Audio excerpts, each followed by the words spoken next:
Então, quais são as principais dificuldades? Eu coloquei lá no meu Instagram, eu sempre faço isso, eu comecei a fazer isso agora, eu tô adorando. É o esquenta para as lives. Então, todo dia à tarde, antes das lives, né? Porque as nossas lives acontecem de terça e quinta, às 8 horas da noite. Então, todo dia à tarde, antes das lives, eu coloco algumas enquetes lá, abro uma caixinha de pergunta, para vocês me ajudarem a saber exatamente quais são as dúvidas de vocês sobre aquele tema. Então, essas principais dificuldades são as 3 que mais apareceram lá na minha caixinha no Instagram e eu vou comentar sobre elas aqui. Beleza? A primeira, então, é a falta de foco. E aí, eu sugiro 2 coisas. A primeira coisa é que você se pergunte o que tira seu foco. É isso. Parece bobo, simples, mas é exatamente isso. O que tira seu foco? Eu vou te falar o que tira seu foco. O celular. Gente, a maioria maçante das pessoas vai falar isso. É o celular. Então, o que você vai fazer quando você tem que fazer uma coisa que precisa de muito foco? Você vai ficar com o celular do lado, assim, morrendo de tentação de pegar? Não, você vai tirar o celular do ambiente. Nem que seja por 30 minutos para você fazer o que você precisa fazer. Você vai colocar o celular lá na sala. Sabe, não vai acontecer nada em 30 minutos, gente. Tá tudo certo. Você pode viver em paz durante 30 minutos sem entrar na internet. Certo? Outra coisa, o que tira seu foco? Eu tenho 1000 abas aqui no meu computador. Ótimo, feche essas abas. Abra uma aba única, sabe? Cria uma nova janela e cria uma única aba. O que tira meu foco é a bagunça do meu quarto. Beleza, então vamos começar a organizar o quarto todo dia antes de trabalhar. O que tira meu foco é a minha família. Beleza, vamos conversar com a sua família, então ver o que a gente pode fazer. É o barulho do vizinho, vou comprar um fone anti-ruído. Enfim, o que é que tá tirando seu foco? Essa é a primeira coisa que você precisa entender. Miriam, mas o que tira meu foco sou eu mesma, a minha mente girando, pensando 1000 coisas, não consigo parar. O que você vai fazer? Um exercício de despejo. Você vai pegar uma folha em branco e vai passar tudo que está na sua mente para essa folha. Para quê? Para você se sentir mais calma, para sua mente ficar mais relaxada e você conseguir focar. A outra dica para falta de foco é você definir os focos dos seus dias. Então, por exemplo, eu tenho isso aqui na minha vida, na minha rotina. Cada dia da semana tem um foco. E por que eu faço isso? Mirly, nesse dia você só faz, então, tarefas sobre esse foco específico? Não. Eu abro a minha agenda, faço tudo que tem prazo, eu resolvo o que precisa ser resolvido. Mas na hora que eu vou escolher as tarefas que eu vou fazer, eu levo em consideração esse foco. Então, por exemplo, tem um dia que eu faço só produção de conteúdo. Então, eu escrevo os posts, eu preparo as imagens, eu planejo as lives e tudo mais. E tem um outro dia que é só produção de conteúdo audiovisual. Então, eu gravo aulas, eu gravo vídeo para o YouTube, eu gravo vídeo para o Instagram. Enfim, eu faço tudo que eu preciso fazer que tem a ver com audiovisual. Certo? Eu tenho outro foco de dia também, que é administrativo. Então, tudo da minha empresa de administração, de financeiro que eu preciso fazer, eu faço tudo nesse dia. Miriam, mas isso funciona? Gente, funciona muito. Por quê? Porque a gente demora um certo tempo, o nosso cérebro demora para pegar no tranco, né? Então, quando a gente vai começar a filmar, por exemplo, você vai se preparando para fazer a filmagem e tal, você vai vendo os roteiros, você vai montando a câmera, você vai ligando as luzes. Então, todo esse tempo, se eu for filmar todo dia, eu perco esse tempo tudo de novo. E assim é com qualquer trabalho. Então, por exemplo, você vai pagar contas, é muito melhor você pagar as contas da semana todas de uma vez do que você todo dia ter que abrir o aplicativo do seu banco, pegar aquele boleto e pagar. Então, você economiza tempo também quando você tem um foco para cada dia da semana. Certo? Se vocês quiserem que eu compartilhe os focos da minha semana, eu posso compartilhar lá no grupo de aprofundamento gratuito e também nos stories, então vocês me contem, tá? Deixem aqui nos comentários. A segunda principal dificuldade que vocês me falaram foi não saber priorizar. E aqui eu tenho uma coisa muito importante para falar. Quando você não sabe priorizar, isso é um sintoma de que você não conhece quem você é e que você não tem certeza de quais são os seus valores e os seus princípios. Porque, gente, quando a gente tem muito certo pra gente o que é importante pra gente, você não sabe escolher. Você não sabe escolher. Então, por exemplo, eu coloquei aqui 2 exemplos no nosso material. Ó. Se a sua prioridade for ganhar dinheiro, então o trabalho é a sua prioridade.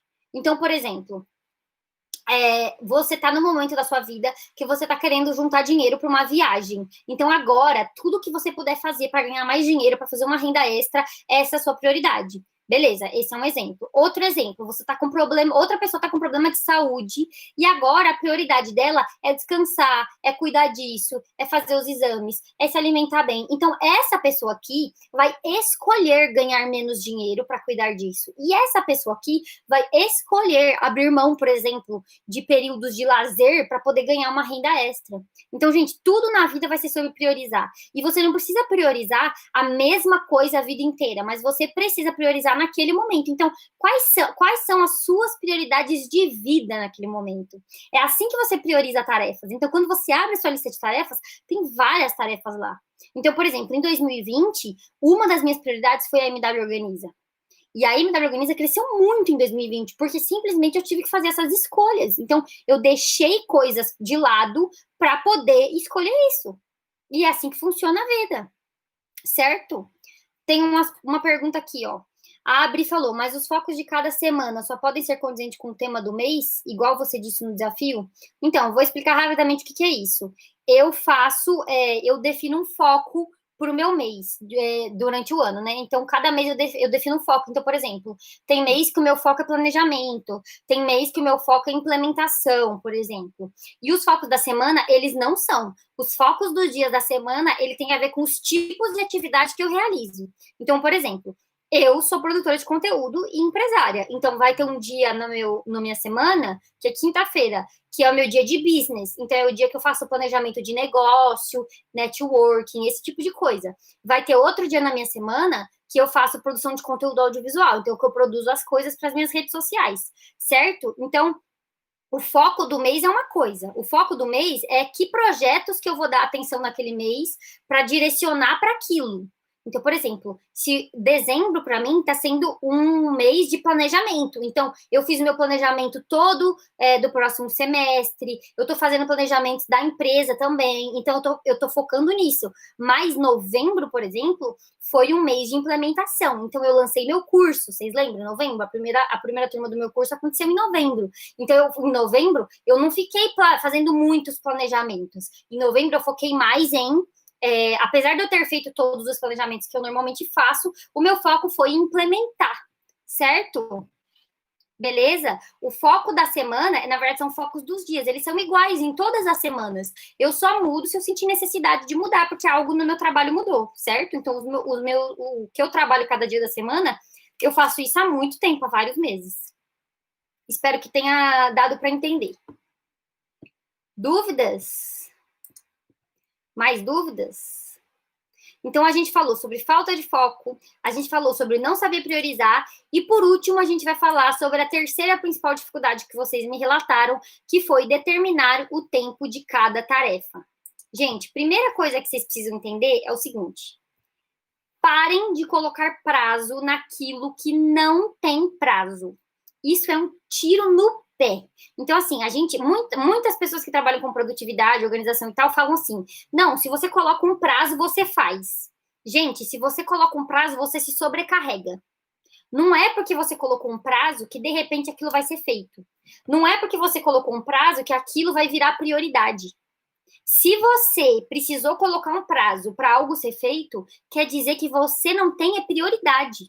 Se aquilo era tão importante para você, você deveria estar fazendo. Você não precisa de um prazo para fazer isso. Além do mais, quando você coloca prazo em alguma coisa, você treina o seu cérebro a só fazer as coisas de última hora, a só fazer as coisas quando você se sente pressionada.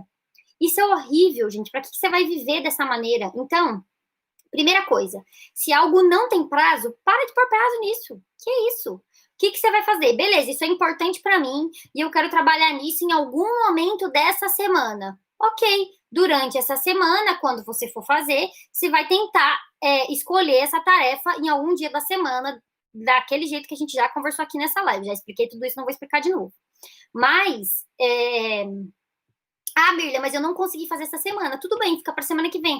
Mirla, mas faz 6 meses que eu tô adiando isso. Então, será que isso é realmente importante para você? Que você tá 6 meses adiando isso, né?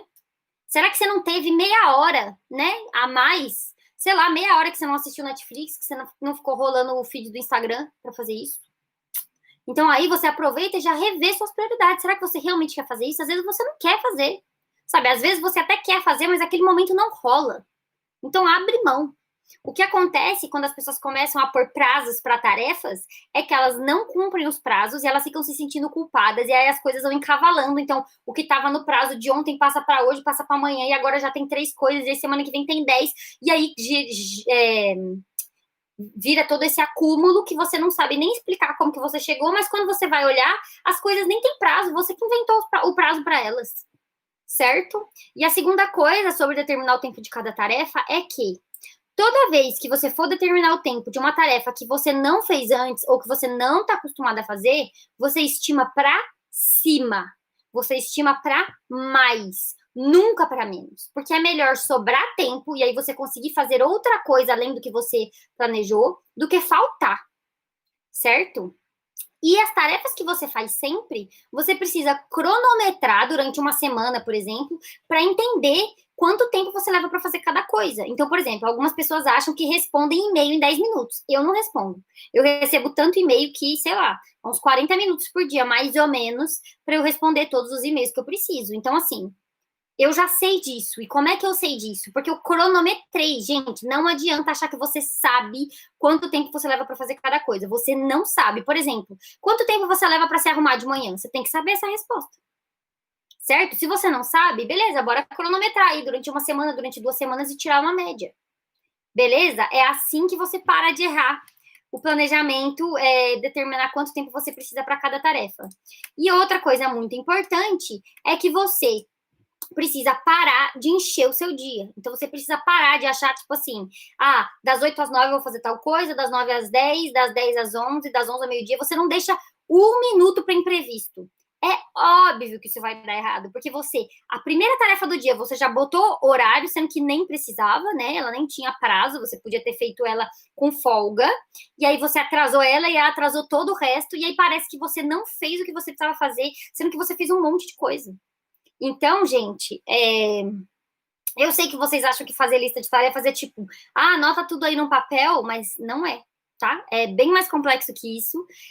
Eu posso falar mais disso se vocês quiserem, mas eu ensino tudo isso bem organizadinho, etapa por etapa, no meu curso no Conectadas e Organizadas. As inscrições não estão abertas agora, mas elas vão abrir de novo ano que vem, acho que na primeira semana de fevereiro, certo?